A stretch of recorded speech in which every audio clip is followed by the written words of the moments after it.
Hello, traders. FX Pip Collector here. Today is Monday, March 11th, and this is my analysis of the Aussie US dollar, starting on the monthly, working my way down to the 1 hour time frame for the full top-down analysis.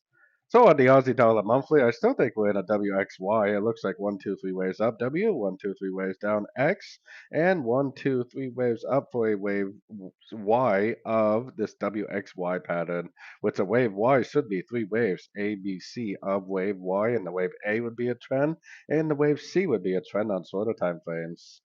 So taking it down to the weekly time frame.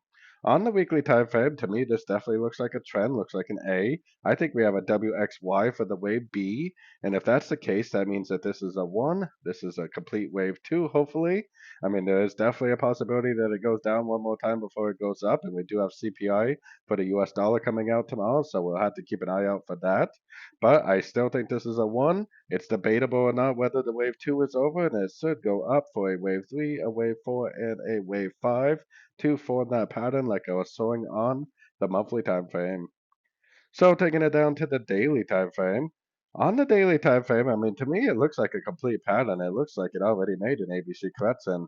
Now, right now, this does look like three waves up, but when you're in a 1, 2, 3, there's always that point where 1, 2, 3 looks like it could be an ABC. We definitely got a clear break of structure. I'm hoping it's a 1. I think there's a very good likelihood this is a 2. And if this is a wave 3, then over the coming weeks and potentially months, it will continue to make higher highs, higher lows on this daily time frame and up in this wave 3. So taking it down to the 4 hour time frame. 4 hour time frame, I got my Fibonacci retracement on this move up, which I actually think this is more likely a 1, 2, 3 right here, because I could definitely see a subdivision inside there, 5 waves of wave 3. If that's the case, then this may be a wave forward. It may go up for a wave 5, and then it might actually turn down for a much bigger correction. Like this would be a 1, 2, 3, 4, 5 of 1. This would be a wave 2, and this would be a wave 3. So it's definitely going to be interesting to see how tomorrow's CPI turns out for the US dollar pairs.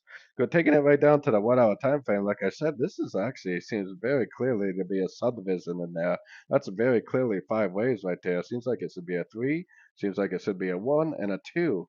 If that's the case, then this might actually turn back up, and this would be like a wave 4 and a wave 5, and then maybe tomorrow's CPI news will actually end this first trend like a wave 1, and it will go down and make a big old wave 2 for a couple weeks before it goes back up and makes that wave 3. But either way, the trend is definitely up on the higher time frames. And until the higher time frames tell me otherwise, I am definitely primarily looking for longs at the end of pullbacks. I'm looking for Fibonacci bounces. I'm looking for breaks of structure to the upside to go long for the continuation of this uptrend until the higher time frames prove me otherwise. So don't forget to join my free Discord channel. The link for that is on the screen and in the description. Thanks and happy trading.